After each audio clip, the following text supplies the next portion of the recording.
Tu t'installes.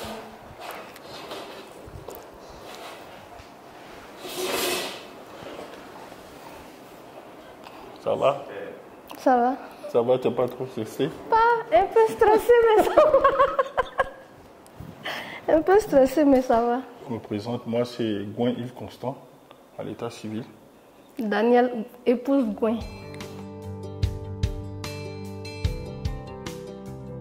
Donc on s'est rencontrés, je pense que c'était, je partais voir un ami. Matin bonheur. Oui, matin bonheur, très tôt. Je vois une belle dame, elle est assise sur une rambarde en fait. Sur une rambarde, sur une clôture en fait. Et puis elle était assise, elle était adossée.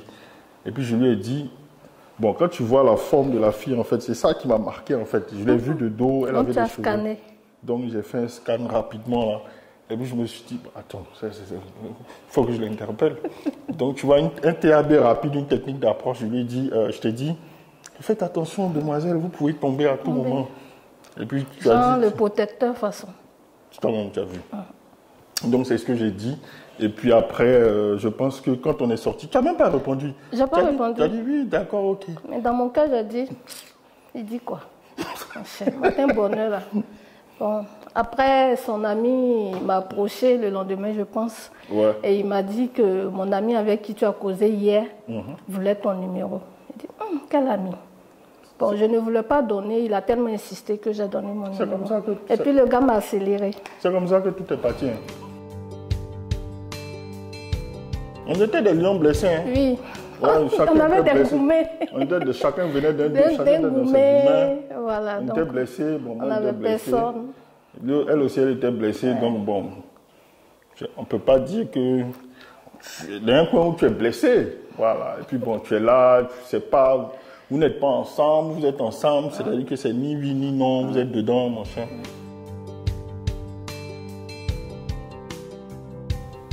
Mon cœur, tu m'as étudié. Il m'a étudié un peu.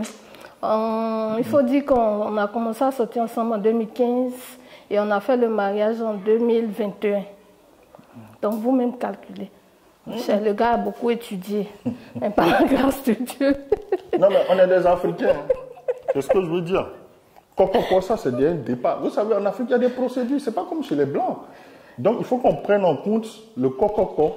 Le coco c'est fait dans même 2015, lui, il est connu, on a fait coco. Il n'a pas tardé, ça je l'avoue. Histoire de rassurer la fille, tu vois un peu.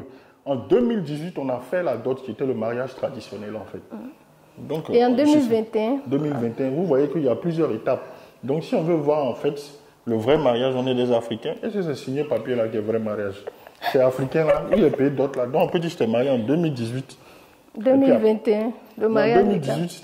2021, c'était juste pour signer les papiers et l'administration, mais je pense 2018, on prend 2018. Oui, 2018. 2015 à 2018, ça fait combien d'années?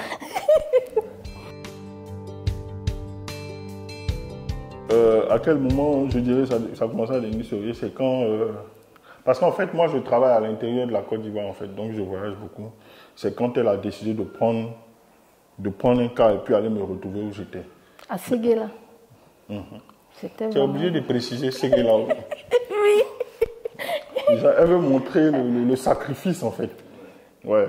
Histoire de dire aussi qu'avant, à Abidjan, Séguéla, peut-être tu prends le car à 6 h, tu arrives là-bas à 21 h. À 21 h. Mais imagine. Donc quand j'ai vu ça, il dit... Il faut qu'elle la marie. Non, il ne faut pas marier. Bon, c'est sérieux. À partir de là, on dit, bon, on peut commencer à mettre le dossier en haut de la pile. D'accord. Moi, je dirais que ça a commencé à devenir sérieux dès le départ parce que c'est quelqu'un de très drôle et on s'attache facilement. Comme je le dis, il m'a accéléré, il m'appelait assez... On s'est créé, il y a une amitié, il y a une complicité facilement. Et quand j'allais à Séguéla, comme il le disait, je faisais des visites inopinées. Le gars, je m'en vais, je vois qu'il est sérieux. Donc, je me suis dit, pourquoi pas. Au départ, je ne voulais pas d'une relation à distance. Ça va te faire les visites de vérification. Je me préparais en conséquence. Avant qu'elle arrive, les balais, tu enlèves les mèches de cheveux, tu nettoies, machin. Même les assiettes des voisines qui t'envoient de la nourriture, tu ramènes.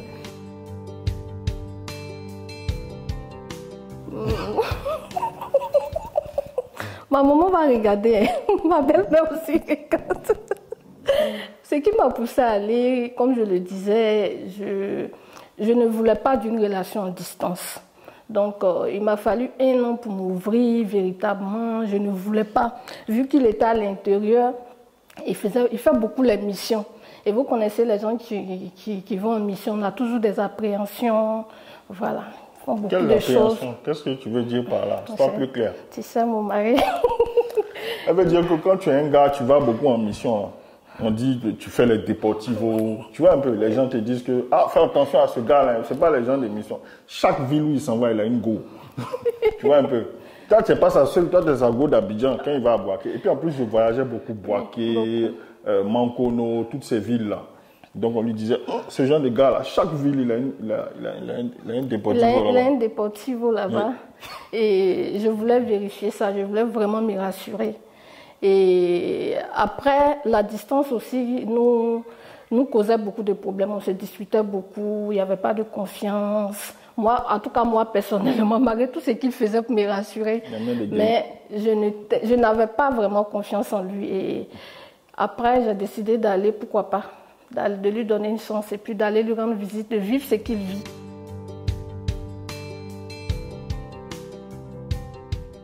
C'était pas encore légal, donc j'habitais chez ma grande sœur. Et ma grande sœur, qui était ma complice, elle était informée.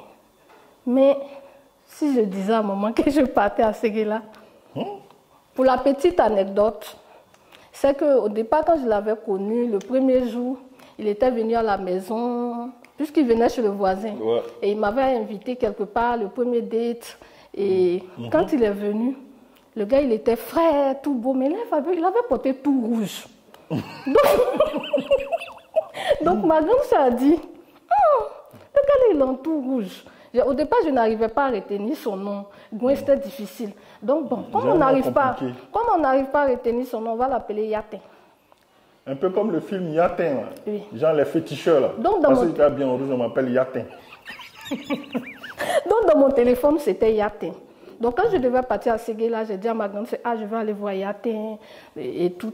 Bon, maman, elle savait déjà, on l'informait au fur et à mesure. On lui disait que j'avais trouvé quelqu'un, mais ce n'était pas sérieux. Puis, vu que maman aussi est notre complice. Et donc j'ai une belle complicité entre mère et fille aussi. Entre mère et fille.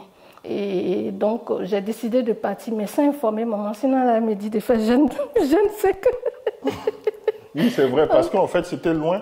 Et puis, il faut se mettre un peu dans ce contexte-là, parce que 2015, il y a la guerre qui est finie il n'y a pas longtemps. Séguéla, c'est une zone rebelle. Bon, qu'est-ce qui te fait dire que ce gars-là, il n'a pas déjà préparé ton prix là-bas, machin, tu vois, ce genre de choses-là. Elle a commencé à tomber fan du gars. Je suis efficace. J'ai pris le risque de partir. À distance, il a téléguidé pour venir.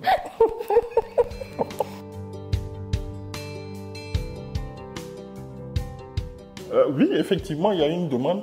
Je pense que c'est les Blancs qui nous ont mis dans ça. Hein. Voilà. Non, tu es romantique, mon mari. Oui, je suis romantique. Merci, chérie. Beaucoup romantique. Merci. En fait, il y avait son anniversaire, en fait. Voilà. Il y a la bague, non? Maintenant, on fait 2 bagues maintenant. Bague des demandes et puis bague des mariages. Ils nous ont mis dans les choses. Donc, il y avait son anniversaire.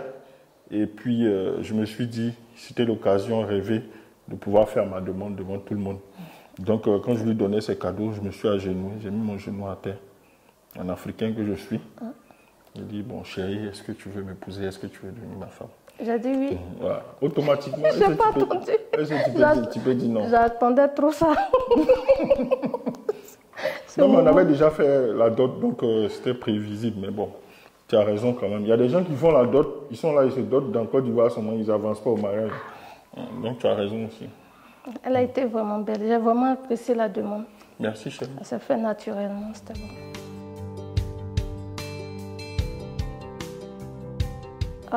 La plus grande force de notre relation aujourd'hui, je dirais que c'est Dieu. Dieu et puis la complicité. Nous sommes beaucoup complices. On se dit tout. On adore le béret. Le papatoya. On fait tout le temps, je lui raconte tout, on ne se cache rien. Et puis, surtout ça. Par exemple, dans mon travail, dans son travail, je ne connais pas les gens qui sont dans son travail physiquement. Mais quand il y a un truc qui se passe dans son travail, quand elle arrive à 18h, elle m'explique tout. Quand il y a quelque chose qui se passe chez moi, donc il y a des noms sur les différentes personnes qui sont dans son travail sans que je les... C'est-à-dire qu'on critique, quoi. On critique tout le monde. On vient critiquer à la maison de notre truc. Donc, on connaît tous ceux. Elle connaît tous ceux qui sont dans mon travail. C'est un exemple, quoi. Moi, je connais tous ceux qui sont dans son travail sans l'avoir vu, en fait. Ça, tu as vu telle fille, tu as vu telle personne, tu as vu ce qu'il a porté, tu as vu ses chaussures aujourd'hui. Ah, notre patron aujourd'hui, là, il a fait, tu as vu tel go là, elle est décidée, oh. Vous voyez ce genre de choses-là. C'est pour dire en fait qu'il y a une complicité. On se dit tout. On est beaucoup amis. Voilà. Il est mon meilleur ami. Et surtout, on n'a pas mis en place le fait de penser à des intérêts personnels, en fait. Surtout ça. Penser à des intérêts communs, surtout. Oublier ses intérêts personnels, oublier le jeu, et puis penser plus au nous, en fait.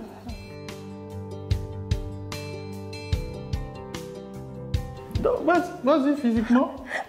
Non, c'est toi qui m'as dragué, donc c'est toi qui dois dire. D'accord, ok. Moralement, c'est une belle personne. Voilà. Elle est gentille, elle est calme.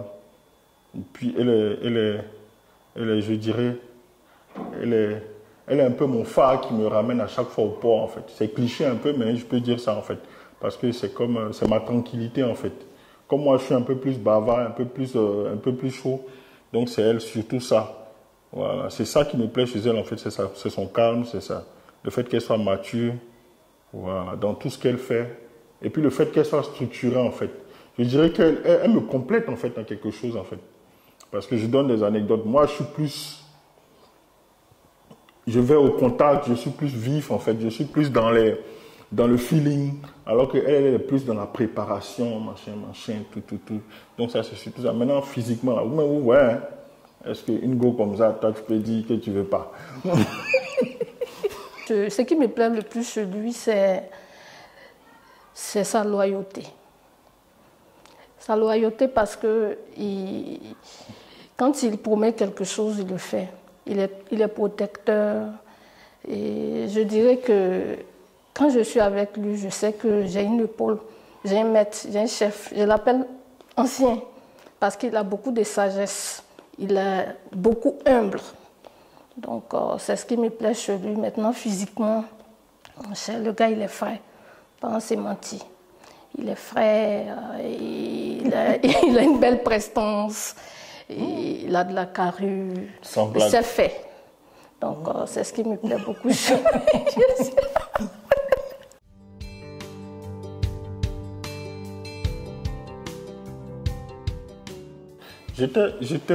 Franchement, j'étais ému, j'étais content, j'étais heureux en fait parce qu'elle était très belle. Elle n'a pas voulu que je voie sa robe, bon, j'ai dit c'est les blancs. Hein. Voilà. Donc les choses des blancs, là. On dit on ne voit pas la robe de la mariée, ça porte malheur, ce genre de choses. Donc je n'ai pas vu sa robe. Mais quand je l'ai vue dans sa robe au bras de son père, j'étais vraiment ému. C'était en bordure de plage, c'était ce qu'on avait voulu aussi dans le mariage, donc j'étais content de la voir venir et tout, machin. C'était fin. Voilà, il était fin. J'ai dit, ouais, ça aussi, c'est un croissant, c'est plus qu'un pain.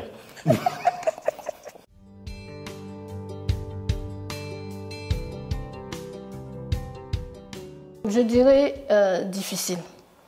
Difficile parce que, bon, vivre avec moi, il faut avoir beaucoup de sang-froid, honnêtement. Parce que lui, il est du genre un peu réservé. Et moi, quand je dois dire, je dis, quoi. Quand ça ne va pas, ça ne va pas. Elle a une grosse franchise, elle est très franche. Oui, je suis franche. Elle est très franche, elle dit les choses comme ils sont, sans porter de gants. Et puis elle a aussi, elle a des tocs en fait. Les tocs de rangement. Mon frère, toi-même, jean là, tu portes ça combien de fois? Mais ma femme, si c'est sale, ça ne doit pas aller à côté des habits propres. Alors que nous, tu sais, on est des garçons, un jean au moins, tu portes 4-5 fois d'abord avant de dire c'est sale, c'est les hauts, on change. Ma femme là, les hauts là, dès que tu portes les habits, on place ça. Tu vois, c'était un peu difficile. Voilà. Pourquoi est-ce que tu as plié le jean que tu as porté une fois, tu as mis ça ici? Non, tu devais mettre ça dans le panier. Il n'était pas la lumière quand il sort d'une pièce. Voilà, éteins la lumière. Il avait beaucoup de choses que moi, je n'acceptais pas forcément. Et donc, ça créait beaucoup de disputes. C'est après, j'ai compris, hein, dans les documentaires, les tocs de rangement. ranger tout. Il est désordonné un peu, bon. C'est pas désordonné, mais c'est pas maniaque du rangement aussi. Donc c'était vraiment, vraiment difficile. C'était surtout parce sur que, ça. voilà, moi, je ne blaguais pas quand ça n'allait pas. Je dis non, ça, je ne veux pas. Je veux pas que ça... J'étais braquée. Et puis, il y a d'autres tocs aussi. Je veux dire ça aussi. Les tocs de... On ne boit pas dans son verre. On est mariés. Imaginez-vous, on est mariés. On se bécote, mais on ne boit pas dans le même verre. Chacun a son verre. Chérie, tu as touché mon verre. Ou bien, regarde mon verre, tu vois, non? Donc, c'était un peu difficile. Ce n'est pas méchant ce que je dis, mais je veux dire en fait que j'ai dû m'adapter à ça. Comprendre que, en fait, elle a des choses, quoi. On ne voit pas dans son verre. C'est cuillère aussi, non? Il y a la cuillère aussi. Il y a sa cuillère spéciale. Moi, je vois un verre, je bois dedans. C'est ce que je dis, tu vois un peu. On a des éducations différentes. Donc, quand nous sommes connus, ce n'était pas vraiment facile. Et puis, j'étais beaucoup fermée aussi. Parce que je ne voulais pas d'un missionnaire, honnêtement. Donc, il y avait ça qui était un peu difficile. Et au fur et à mesure, Dieu merci, j'ai un mari qui est vraiment patient. À faire des missions, là, c'est un truc vraiment, ça nous porte préjudice, hein, nous qui voyageons beaucoup. Là. Mais par la grâce de Dieu, bon, avec la prière, avec le conseil de nos parents, de nos guides spirituels, bon, tout s'est remis en ordre, c'est un peu ça.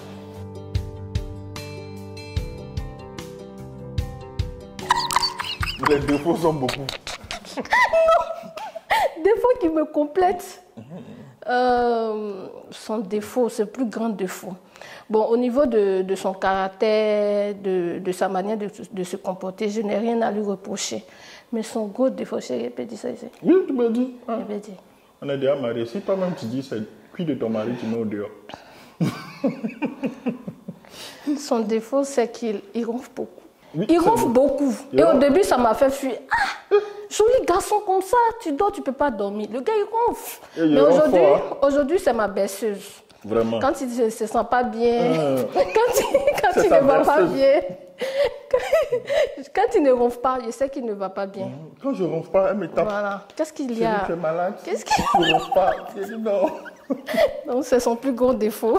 C'est un défaut, franchement. Je cherche médicaments de ça. On dit, prends Kaolin, prends tout ici. Même dans un cas, on est monté dans un cas pour l'anecdote, on est monté dans un cas. Je sens mollet. J'ai honte.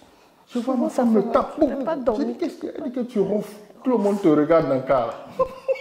Quand je regardais, je vois les yeux sur moi. Il y a un monsieur qui dit, ton mari, le garçon. Hein?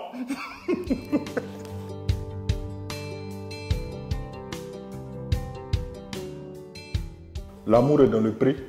Moi, j'étais dans le pré à Séguéla là-bas. Voilà, l'amour est dans le pré. Vous voyez l'émission là, non? L'amour est dans le pré. J'étais un paysan. Parce que je travaille, je suis technicien agricole. Donc l'amour est dans le pré. Elle allait me trouver là-bas dans la brousse, machin. Donc voilà, c'est l'amour est dans le pré. C'est ça. J'étais dans le pré, tu allais me chercher dans la prairie.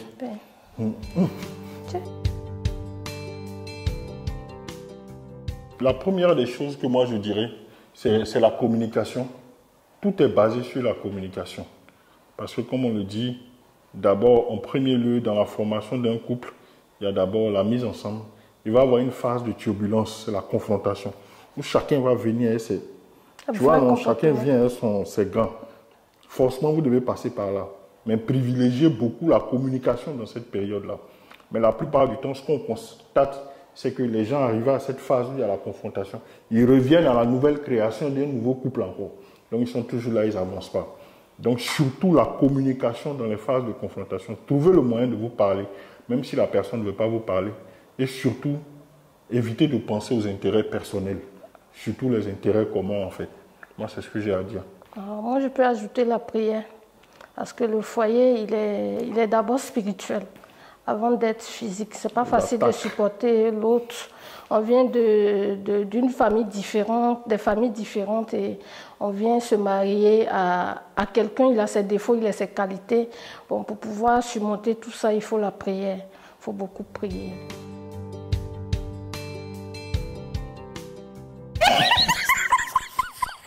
C'est ce genre de femme, c'est une fille d'armée. Vous voyez un peu, les histoires de déclarations. Même dans le mariage, elle n'a pas fait de déclaration. Elle dit que c'est lui qui doit venir me marier. Moi, je ne peux pas faire de déclaration. C'est lui qui doit faire la déclaration. Moi, je suis une princesse.